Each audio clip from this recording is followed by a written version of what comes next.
विद्यार्थी मित्रांनो, आजपासून आपण गणित भाग 1 म्हणजेच बीजगणितचे अर्थ नियोजन हे प्रकरण सुरू करणार आहोत। या प्रकरणाला विकल्पासह एकूण 8 गुण आहेत। 8 गुणांसाठी हे प्रकरण आहे। तर या प्रकरणामध्ये आपण एक नवीन भाग जीएसटीची ओळख, जीएसटी म्हणजे काय हे अभ्यासणार आहोत। जीएसटीची आकारणी कशी केली जाते, त्या जीएसटीचे 2 भाग कोणते हे आपल्याला या ठिकाणी अभ्यासायचं आहे। तर जीएसटी म्हणजे काय, तर जीएसटी म्हणजे गुड्स अँड सर्व्हिस टॅक्स। जी म्हणजे गुड्स वस्तू, एस म्हणजे सर्व्हिस सेवा, टी टॅक्स म्हणजे कर, वस्तू आणि सेवा कर यालाच जीएसटी म्हणतात। जीएसटी म्हणजे वस्तू व सेवा कर। आता ही कर प्रणाली आपल्या देशात कधीपासून अंमलात आलेली आहे, तर ही कर प्रणाली आपल्या देशात 1 जुलै 2017 पासून अंमलात आली। बघा, 1 जुलै 2017 पासून वस्तू आणि सेवा कर ही कर प्रणाली म्हणजे जीएसटी अंमलात आला। म्हणजे मग 1 जुलै 2017च्या अगोदर कर कसा आकारला जात होता, तर तेव्हा बरेच कर आकारले जात होते। बघा, कस्टम ड्यूटी, केंद्रीय अधिभार व उपकर, उत्पादन शुल्क, एक्साइज ड्यूटी, मूल्यवर्धित कर, ऐशाराम कर, करमणूक कर, जकात, विशेष सीम शुल्क, म्हणजे असे वेगवेगळे बरेचसे कर होते। परंतु आपल्या देशाने ठरवलं की एक देश एक कर एक बाजार, म्हणजे एका देशात असे वेगवेगळे अनेक कर राबवण्याऐवजी एकच कर प्रणाली राबवली पाहिजे। आणि म्हणून हे सगळे कर रद्द करून त्या जागी फक्त वस्तू व सेवा कर म्हणजेच जीएसटी ही कर प्रणाली अस्तित्वात आली। आणि 1 जुलै 2017 पासून आपल्या देशात ही जीएसटीची कर प्रणाली लागू झाली। आता जीएसटी म्हणजे काय ते आपण बघितलं। ह्या जीएसटीचे 2 भाग पडतात, एक सीजीएसटी आणि दुसरा एसजीएसटी। आता सीजीएसटी म्हणजे काय, तर बघा, सीजीएसटी म्हणजे central goods and service tax. Central म्हणजे काय, केंद्राचा, आणि पुढचं माहीतच आहे आपल्याला वस्तू व सेवा कर।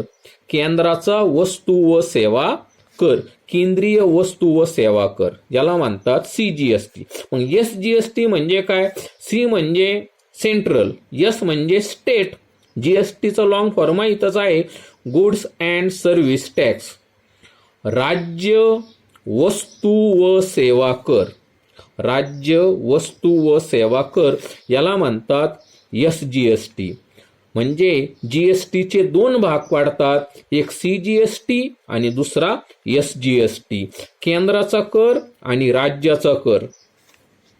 आता जो सीजीएसटी आहे तो केंद्राकडे जमा होतो आणि जो एसजीएसटी आहे तो राज्याकडे जमा होतो। म्हणजेच बघा, उदाहरणार्थ या ठिकाणी एक उदाहरण आहे। बघा, एक इनव्हॉइस दिलेला आहे म्हणजे बिल दिलेलं आहे। समजा एखाद्याने अशा वस्तू खरेदी केल्या, त्या वस्तूचा दर, किती खरेदी केली ती एकूण रक्कम, आणि त्याच्यावर आकारला जाणारा सीजीएसटी आणि एसजीएसटी। म्हणजे जेवढा केंद्राचा कर असतो तेवढाच राज्याचा कर असतो। म्हणजे जर जीएसटी 210 रुपये असेल तर त्याच्या निम्मा सीजीएसटी आणि निम्मा एसजीएसटी असेल। म्हणजे या ठिकाणी बघा, समजा एखाद्याने 20 रुपये जीएसटी भरला तर त्याच्यापैकी 10 रुपये केंद्राला जातील आणि 10 रुपये राज्याला मिळतील। म्हणजे जेवढा जीएसटी असतो त्याचे 2 भाग पडतात, सीजीएसटी आणि एसजीएसटी। म्हणजे एखाद्या वस्तूवर 12% जीएसटी आकारला तर आपण समजू शकतो त्याच्यापैकी 6% जीएसटी केंद्राला जाणार आणि 6% जीएसटी राज्याला जाणार। आता त्यानंतर आहे जीएसटीआयएन म्हणजे काय, जीएसटी म्हणजे व्यापाऱ्याचा ओळख क्रमांक, आयडेंटिफिकेशन नंबर। बघा, जीएसटीआयएन, जीएसटी म्हणजे माहीतच आहे आपल्याला गुड्स अँड सर्व्हिस टॅक्स, आणि आयएनचा अर्थ आयडेंटिफिकेशन नंबर, ओळख क्रमांक। कोणाचा? व्यापाऱ्याचा ओळख क्रमांक, त्याला म्हणतात GSTIN. तुम्ही कोणतंही बिल घेतलं तर त्याच्यावर असा GST लिहिलेला असतो बघा. या ठिकाणी बघा GSTIN म्हणजे हा व्यापाऱ्याचा ओळख क्रमांक त्याच्यावर असतो. हा किती अंकी असतो? 15 असतात बघा. 1 2 3 4 5 6 7 8 9 10 11 12 13 14 15. 15 अंकाक्षरी GSTIN नंबर असतो. म्हणजे त्याच्यामध्ये 15 अंक आणि अक्षर असतात. मग त्याचं ते 15 अंकाक्षर कसे असतात?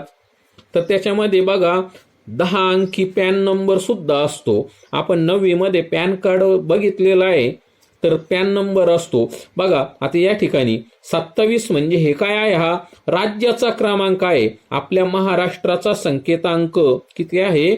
27. राज्याचा, कोणत्याही राज्याचा 2 अंकी संकेतांक असतो. त्यानंतर हे 2 अंक म्हणजे राज्याचा क्रमांक. त्यानंतर 10 अंकी पॅन नंबर असतो बघा. ABCDE 1 2 3 4 H म्हणजे 1 2 3 4 5 6 7 8 9 10. 10 अंकाक्षरी पॅन नंबर. अगोदर राज्याचा संकेतांक, मग 10 अंकी पॅन नंबर, आणि त्याच्यानंतर हे सर्वांसाठी समान असतं. डिफॉल्ट असतं बघा. 1 आणि Z असतोच या ठिकाणी, सर्वांसाठी समान. आणि शेवटी कोणताही अंक असतो किंवा शेवटी कोणतं तरी अक्षर असतं, हे लक्षात घ्या. म्हणजे अशा पद्धतीने 2 अंकी राज्याचा क्रमांक, 10 नंबरचा पॅन क्रमांक, 1 आणि Z, आणि शेवटी कोणताही 1 ते 9 पैकी 0 ते 9 पैकी अंक असेल किंवा A to Z पैकी अक्षर असेल शेवटी.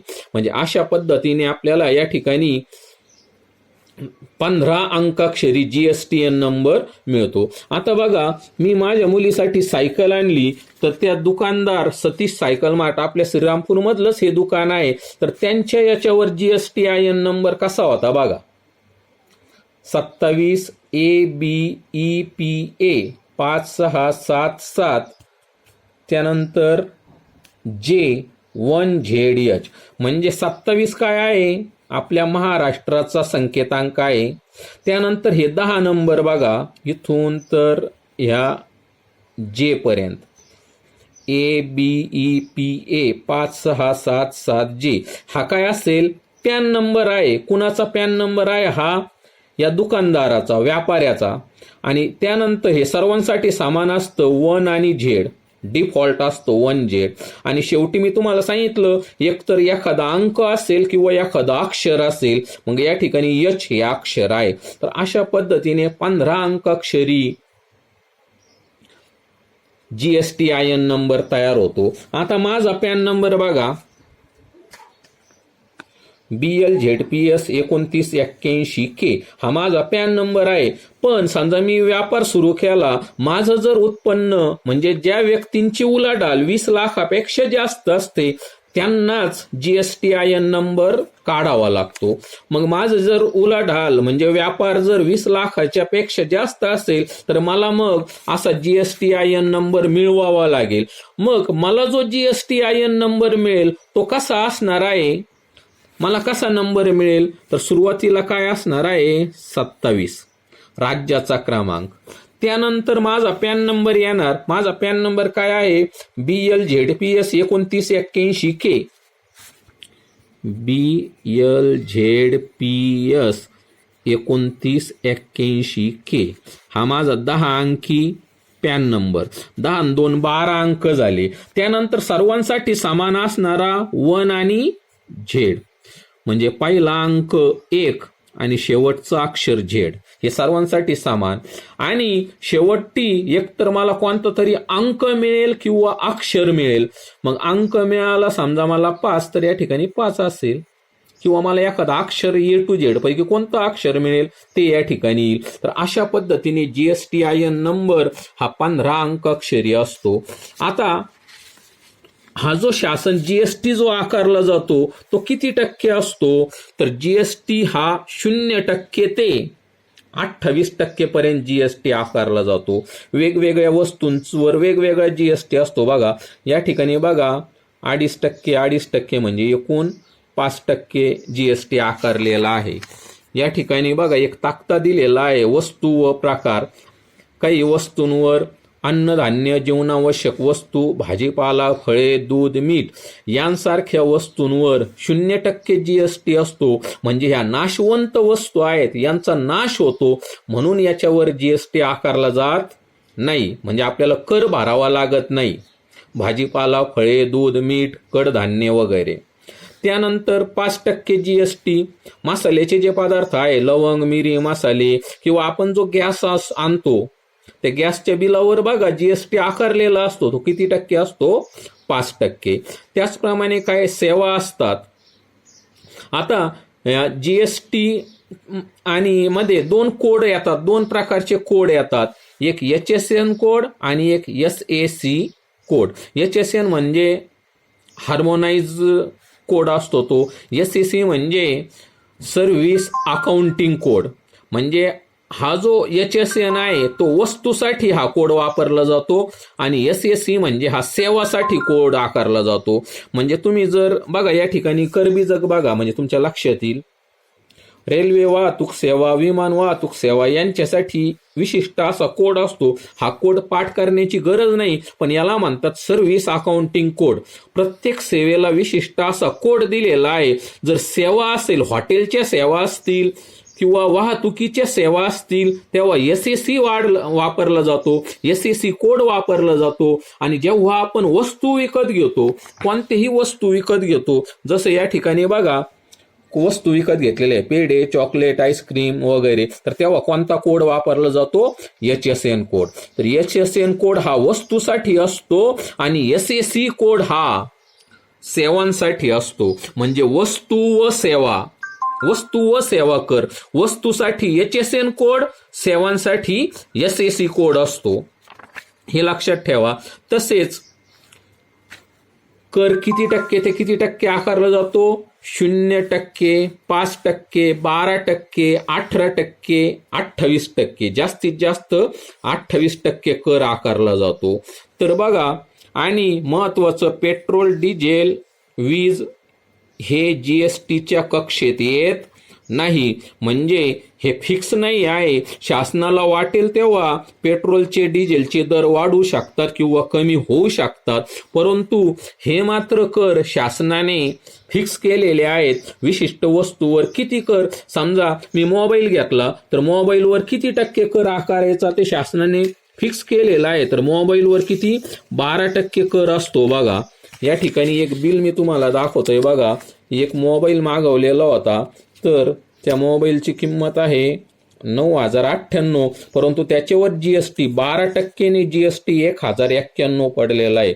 म्हणजे मोबाईलची किंमत प्रत्यक्ष 9,098 होती, परंतु मला मात्र त्याच्यावर GST 12% प्रमाणे, याचे 12% म्हणजे 1,091, आणि हे दोन्ही मिळून 10,190 रुपयाला तो मोबाईल मिळालेला आहे. म्हणजे त्याच्यामध्ये GST सुद्धा समाविष्ट आहे. म्हणजे अशा पद्धतीने GST म्हणजे गुड्स आणि सर्व्हिस टॅक्स ही कर प्रणाली कधीपासून अस्तित्वात आली? तर बघा, GST म्हणजे गुड्स अँड सर्व्हिस टॅक्स ही कर प्रणाली केव्हापासून अस्तित्वात आली? 1 जुलै 2017 पासून. GSTचे 2 भाग कोणते? CGST आणि SGST. CGST म्हणजे केंद्राचा कर, केंद्र वस्तू व सेवा कर. SGST म्हणजे राज्य वस्तू व सेवा कर. हा कर केंद्राकडे जमा होतो, हा कर राज्याकडे जमा होतो. समजा मला 100 रुपये कर बसला, तर त्याच्यापैकी 50 रुपये केंद्राला जातील, 50 रुपये राज्याला जातील. समजा एखाद्या वस्तूवर 28% GST आहे, तर त्याच्यापैकी 14% केंद्राचा कर असेल, 14% राज्याचा कर असेल. GSTN हा नंबर 15 अंकाक्षरी असतो. त्याच्यामध्ये सुरुवातीला 2 अंकी राज्याचा क्रमांक, मग 10 अंकी पॅन नंबर, मग 1Z हा डिफॉल्ट नंबर असतो. त्याचप्रमाणे HSN कोड आणि SAC कोड म्हणजे काय? HSN कोड म्हणजे हार्मोनाइज सिस्टीम ऑफ नॉमेनक्लेचर, म्हणजेच वस्तूंच्या वर्गीकरणातील विशिष्ट क्रमांक. SAC म्हणजे सर्व्हिस अकाउंटिंग कोड, म्हणजे सेवांच्या वर्गीकरणातील विशिष्ट क्रमांक. वस्तू व सेवा करांचे दर 0% ते 28% असतात, हे लक्षात ठेवा. धन्यवाद.